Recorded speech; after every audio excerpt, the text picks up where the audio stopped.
Hello learners and welcome to Modern World 2. We're going to continue with the project Learning Moral Lessons from History, and we're doing weeks 17 and 18 together. So what's going to happen is week 17 and 18 will encompass this week, and obviously when you're over break, when you come back from break, it'll be that Thursday and Friday. So everything is combined into this lesson. Okay, so you can see right here, classifying the rape of Nanjing, and it's the same material. So the 16th, essentially through the 3rd. Okay, and then we start new material on the 6th. Okay, so you go into your class, you'll see classifying the rape of Nanjing, and then this is the checkpoint that you will complete. So how should we differentiate between acts of war and human rights violations when civilians are the target? Okay, so learning target is I can successfully begin to differentiate between acts of war and human rights violations when civilians are the target. So we're going to ask ourselves, was this an act of war?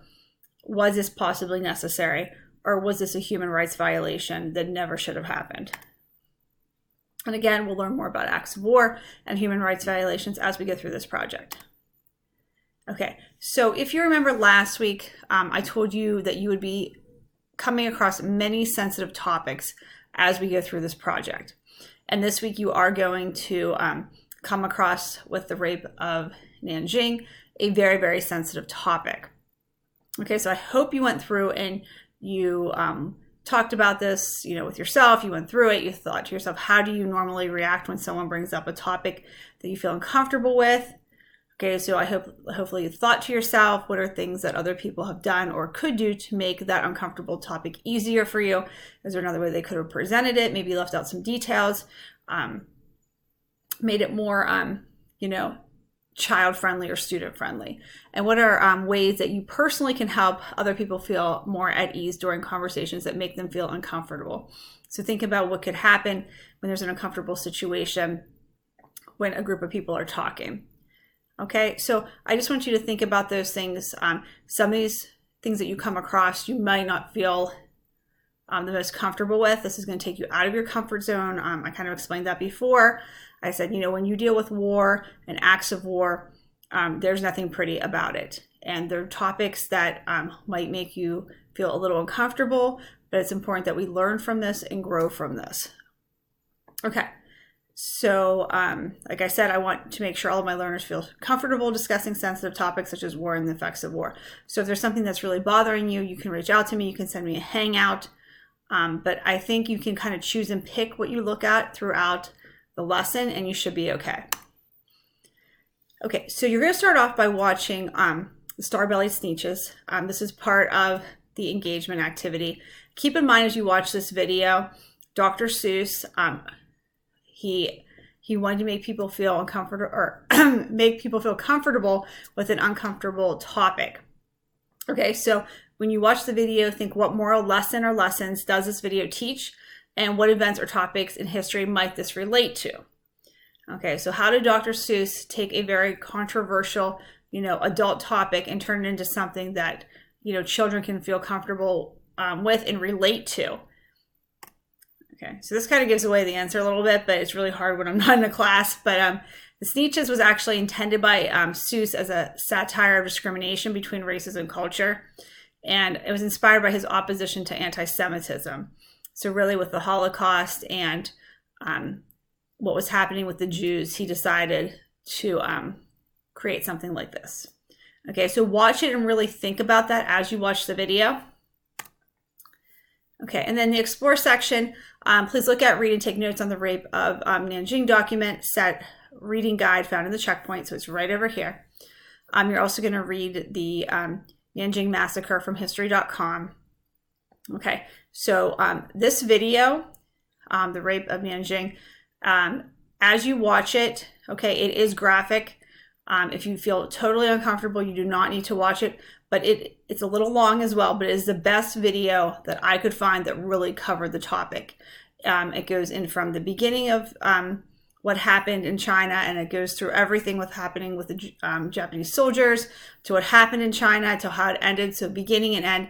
It's very, very thorough. Like I said, but there are points of it that you may feel uncomfortable because it is war. Okay, so just keep that in mind. Feel uncomfortable, you do not have to watch the video or parts of the video, but I'm just saying that it really does go into a lot of detail, and I think it is a worthwhile video. And then when you're done, you can complete the Quizlet. Okay, what did the government of Japan, why did the government of Japan condone what the Japanese soldiers were doing to the people of Nanjing? So if you watch the video, if you read any of the documents, you might say to yourself, why did the Japanese government step in and stop it? And you'll find out exactly what happened. And in fact, they kind of encouraged it. And they basically had this saying, it says, dead bodies don't speak. Okay, so as you go through that, just kind of keep that in mind, what the Japanese were doing. Okay, so evaluate, again, just going over what we've been learning. You're going to take a small quiz. And then you're going to go into checkpoint number 1 and complete the document set. You'll use the information to help complete classifying the rape of Nanjing, checkpoint number 1. So you'll go in here, here's your checkpoint, and then here comes the question. It says, how should we classify the rape of Nanjing? So think about it. Was it an act of war? Was it a human rights violation? Was it a little bit of both? So make sure you have your argumentative claim, pick your evidence, and go into some detail. You should have no problem making a claim and then finding some evidence to back up what your claim is. Okay, and then just tell me what new information you learned from this lesson. I can tell you I learned a ton by completing this lesson, so you hopefully will learn a great deal when completing this lesson, from the Dr. Seuss video to the actual Japanese soldiers going into China and what happened. So like I said, I think you're really going to learn a lot. But like I said, if you do feel uncomfortable, you can definitely take a step back, just read some of the resources, and you can even do your own little research online if you prefer. And like I said, the one video is about 40 minutes, 45 minutes. It is long. I watched it actually one time and then I watched it again. And I can't take it out for the sheer fact that it is such a great video. It goes into great detail about why it happened, what happened during it, and what happened after it. Okay, so any questions or concerns, please reach out to me. If you are behind in my class, using winter break as an opportunity to get caught up would be a very great thing, since you have some time. Normally we do a checkpoint a week. This is one checkpoint over the span of essentially 3 weeks. 7 school days that are assigned, but 3 weeks in a calendar. So just think about that wonderful opportunity to get caught up on your work. Okay, questions or concerns, reach out. If not, have a wonderful, wonderful, safe winter break. Thanks, bye.